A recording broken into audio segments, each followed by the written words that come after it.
Olá pessoal, seja muito bem-vindo para mais uma aula de filosofia para o terceiro ano do ensino médio. Hoje a gente vai tratar da parte 2 do criticismo de Kant. Antes disto, como de costume, nós vamos tratar primeiro da revisão das aulas anteriores que nós já tivemos aqui para o terceiro ano. Na primeira aula, nós acompanhamos algumas caracterizações de uma técnica de estudo muito importante, que é o resumo. Nós vimos desde, primeiramente, o que é um resumo, até depois os tipos de resumo. Na segunda aula, nós tentamos adentrar o tema central do nosso módulo aqui, que é o criticismo de Kant, por meio de uma pintura do René Magritte, que é a pintura La Clairvoyance, ou a clarividência. E aí nós tentamos interpretar essa obra de maneira filosófica. Na terceira e na quarta aula, nós fizemos uma investigação sobre, de forma mais particular, sobre a teoria do conhecimento em Kant. Na quinta aula, nós falamos sobre os tipos de conhecimento em Kant, só que nós focamos nas ideias e nos conceitos que o Kant fala de a posteriori e a priori.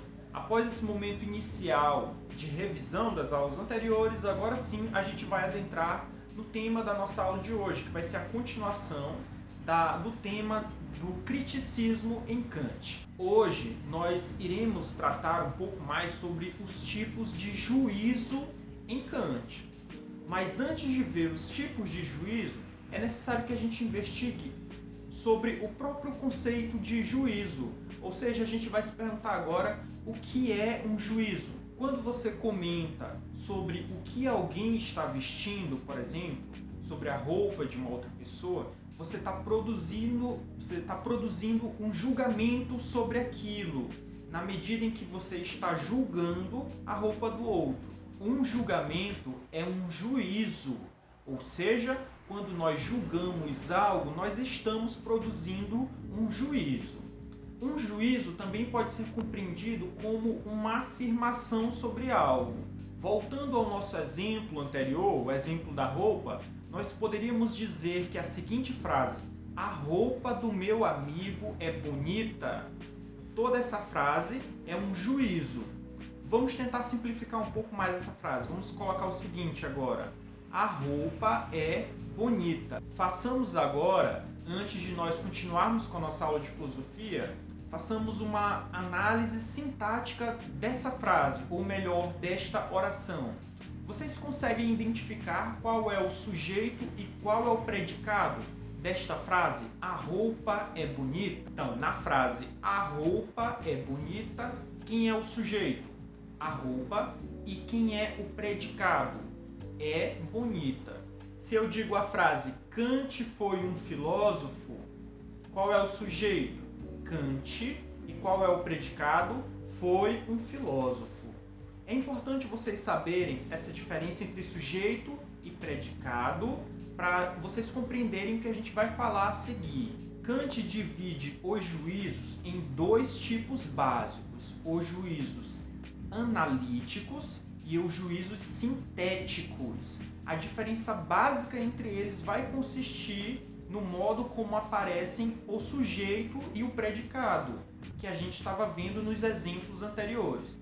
Os juízos analíticos são aqueles em que o predicado já está contido no conceito do sujeito. Por outro lado, os juízos sintéticos são aqueles em que o predicado não está contido no conceito do sujeito. Vamos começar analisando mais detidamente os juízos analíticos. A palavra analítico, como é fácil de perceber, lembra a palavra análise. Agora é necessário da gente entender o que é uma análise. Para a gente compreender isso, para a gente compreender o que é uma análise na filosofia, a gente vai primeiro recorrer a uma outra área do conhecimento.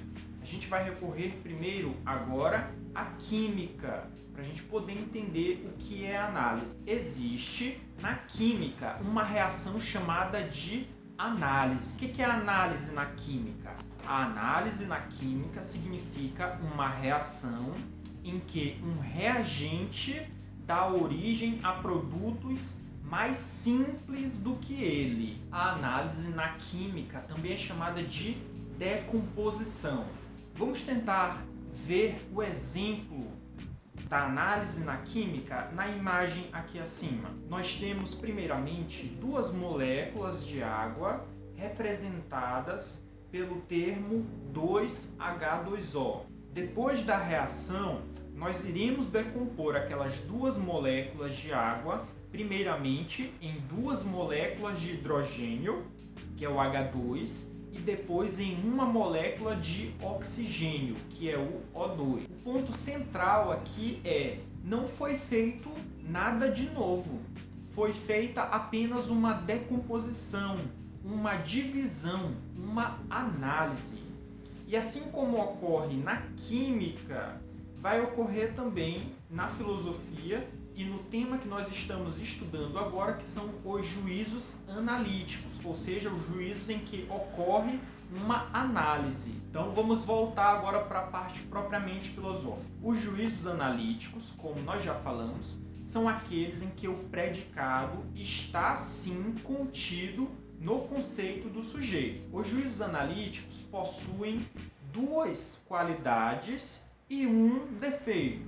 As qualidades, ou seja, a parte boa dos juízos analíticos, está no fato de que eles são universais e são necessários. Eles são universais porque eles valem em todos os tempos e espaços, e eles são necessários porque eles são obrigatórios. Entretanto, os juízos analíticos possuem um defeito, como nós falamos. Qual é o defeito?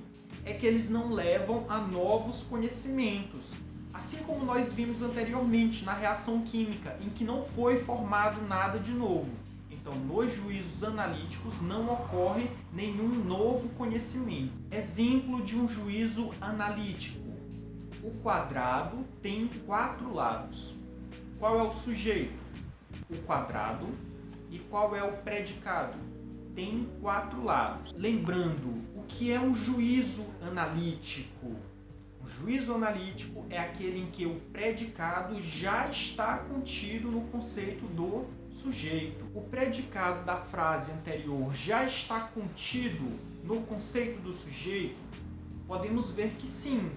Se nós nos perguntarmos o que é um quadrado, logo nós vamos imaginar uma figura de 4 lados. Nesta frase, portanto, nós apenas repetimos uma ideia que já estava lá no sujeito, ou seja, nós não acrescentamos nada de novo no predicado. Esse juízo analítico não nos forneceu nenhum novo conhecimento. Você já sabe que o quadrado tem 4 lados. Então, esses são os juízos analíticos. Como nós vimos anteriormente, os juízos em Kant se dividem em juízos analíticos, de um lado, e juízos sintéticos, de outro. Nós vamos agora analisar os juízos sintéticos. Quando nós falamos em juízos sintéticos, quando nós falamos em sintético, o que isso nos lembra? Nos lembra síntese, não é? Só que síntese, às vezes, nos lembra resumo, mas não é necessariamente nesse sentido que a gente vai trabalhar síntese hoje. Iremos compreender o termo síntese tal como, ou de forma semelhante, ao modo como ele é compreendido novamente na química, assim como nós fizemos como a análise anteriormente. Então, o que é a síntese na química? É uma reação em que substâncias diferentes se juntam e formam uma única substância, ou melhor ainda, uma nova substância.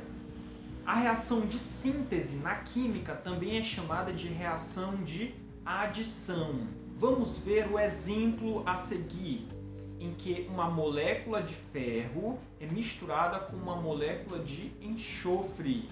E aplicando-se calor nessa mistura, a gente vai obter sulfeto de ferro. Portanto, a partir desse exemplo na química, nós poderíamos nos perguntar o que é uma síntese.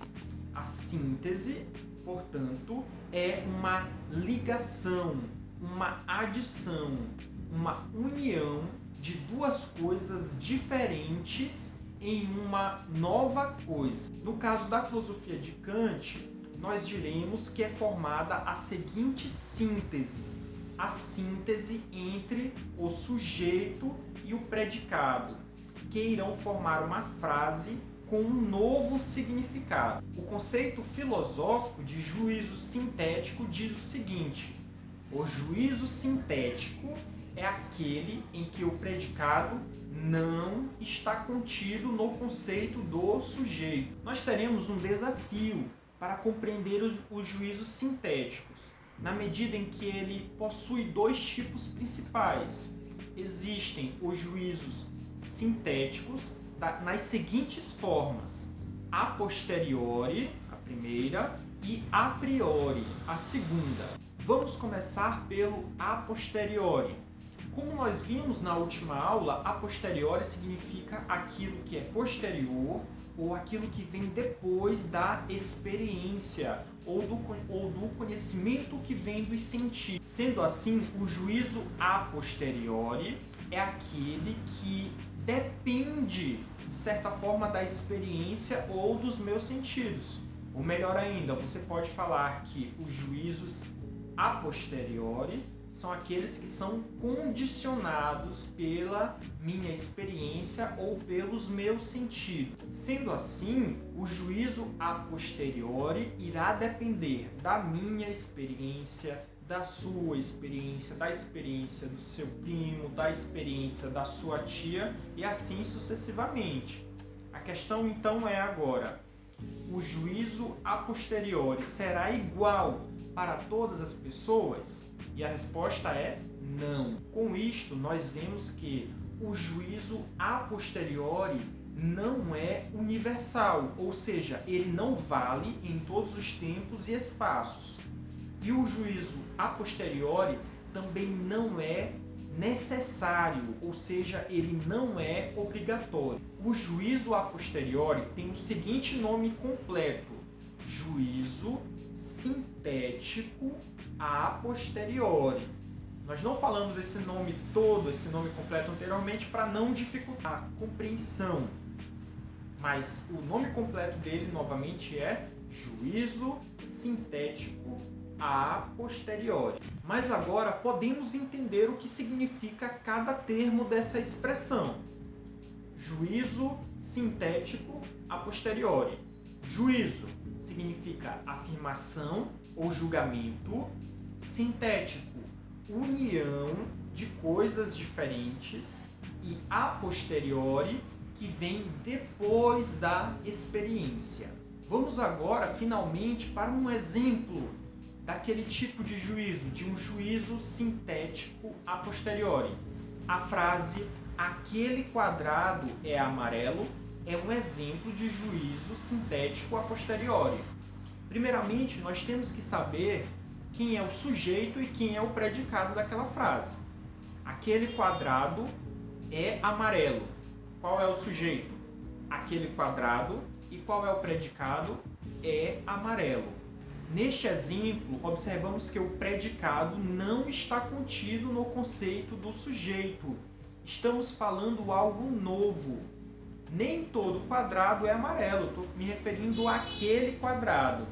Portanto, nesse caso, quando eu digo aquele quadrado é amarelo, isso é um exemplo de juízo sintético. Mas eu só posso falar essa frase, aquele quadrado é amarelo, depois de eu ter visto a cor do quadrado. Ou seja, essa frase ela só pode vir depois do conhecimento dos meus sentidos, depois da minha visão, depois da minha experiência. Desta forma, esta frase ela é a posteriori, ou seja, ela é posterior à minha experiência.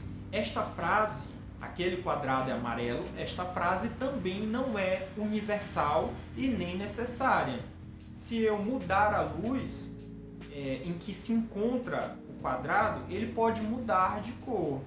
E da mesma forma, ele não é algo obrigatório, ou seja, essa frase, aquele quadrado é amarelo, não é algo necessário. Compreendemos anteriormente, então, porque a frase, aquele quadrado é amarelo, é um exemplo de juízo sintético a posteriori. Juízo, um julgamento ou uma afirmação sintético une duas coisas diferentes a posteriori, porque vem depois da minha experiência. Além dos juízos sintéticos a posteriori, existe também um outro tipo de juízos sintéticos, que são chamados a priori. Quem viu a última aula já deve estar lembrando o que significa a priori. Como vimos, a priori é algo que vem antes dos meus sentidos, antes da minha experiência. Portanto, a priori é algo que vem apenas de uma ideia. O juízo sintético a priori, portanto, é aquele que não é limitado pela experiência. Além disto, ele irá acrescentar novas informações ao sujeito e ele também será universal e necessário. Vamos ao exemplo. A área do quadrado é L ao quadrado. Primeiramente, nós precisamos identificar quem é o sujeito e quem é o predicado desta frase.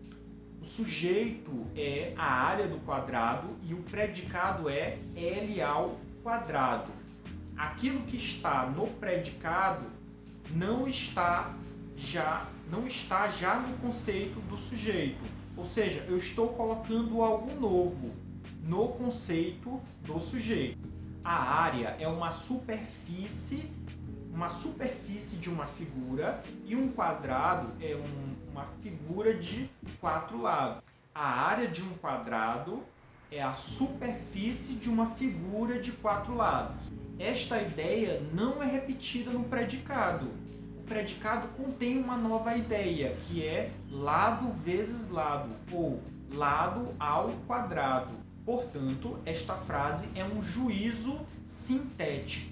Esta frase, a área do quadrado é L ao quadrado, é ainda algo que vem antes da minha experiência. Antes de você, por exemplo, olhar um quadrado. Esta frase foi criada primeiramente na mente de um matemático e aí só depois ela foi aplicada na realidade. Esta frase possui um conhecimento a priori, ou seja, um conhecimento que é anterior à minha experiência. Esta frase é ainda universal e necessária, pois ela vale em todos os tempos e espaços e ela também é obrigatória. Sendo assim, a frase a área do quadrado é L ao quadrado é um exemplo de juízo sintético a priori. Juízo, julgamento, sintético, que une coisas diferentes, a priori, que vem antes da experiência. Para resumir toda esta nossa conversa, vamos voltar agora ao esquema inicial que nós vimos, mas desta vez eu espero que vocês compreendam um pouco melhor o esquema. Então eu tenho dois tipos de juízo. Quais são?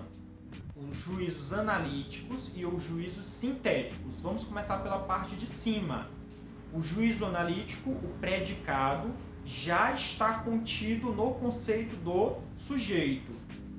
Seguindo a seta, o juízo analítico é um juízo universal e necessário, mas não conduz a novos conhecimentos, ou seja, ele só repete algo. Exemplo, o quadrado tem 4 lados, que é o que a gente está vendo na figura. Agora vamos para a parte de baixo, o outro tipo de juízo, que é o juízo sintético. O que é o juízo sintético? É aquele em que o predicado não está contido no conceito do sujeito, portanto eu vou ter algo novo.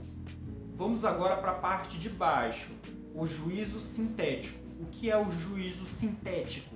É aquele em que o predicado não está contido no conceito do sujeito, ou seja, eu vou ter algo novo. O juízo sintético, ele se divide em 2 tipos. Eu vou ter o juízo sintético a posteriori e embaixo eu vou ter o juízo sintético a priori. Vamos começar pelo juízo sintético a posteriori. O primeiro, o juízo sintético a posteriori, ele é condicionado à experiência. Ele não é universal e nem é necessário. Exemplo, aquele quadrado é amarelo. Esse quadrado que nós estamos vendo aqui na figura. Então, isso é um exemplo de juízo sintético a posteriori. Eu vou ter ainda, na parte de baixo, juízo sintético a priori. Ele acrescenta informações novas ao sujeito, que é a característica de qualquer juízo sintético, mas ele não é limitado pela experiência. Uma outra característica dele é que ele é universal e necessário. Exemplo, a área do quadrado é L ao quadrado, que é o que nós estamos vendo aí na figura. Eu trouxe esses 3 exemplos referentes ao quadrado de propósito, para vocês verem como um mesmo objeto, que é o quadrado, pode ter 3 juízos diferentes sobre ele. Você pode primeiro falar que o quadrado tem 4 lados, que não é algo novo, ou seja, é apenas um juízo analítico, você está fazendo uma análise, você está apenas analisando um conceito. Depois você pode falar que o quadrado que você está vendo, ele é amarelo. Isso é algo que depende da sua experiência, isso é posterior à sua experiência. E ao mesmo tempo isso é um novo conhecimento, então é juízo sintético a posteriori. Mas você pode falar também que é o juízo que o Kant mais enfatiza, que é o que ele mais dá importância, que é o juízo sintético a priori, que é aquele que acrescenta algo novo, mas que não depende da minha experiência. E aí ele vai ser universal e necessário, que é quando você fala a área do quadrado é L ao quadrado. Então, a maioria dessas fórmulas matemáticas, das fórmulas até da física também, mas principalmente da matemática, são fórmulas que são exemplos de juízos sintéticos a priori. Então, esta aqui é a referência que nós utilizamos na aula de hoje. E aí, qualquer dúvida ou comentário que vocês tiverem, vocês podem colocar aqui mesmo no YouTube, ou vocês podem ainda me mandar um e-mail. Muito obrigado por assistir essa aula e até a próxima!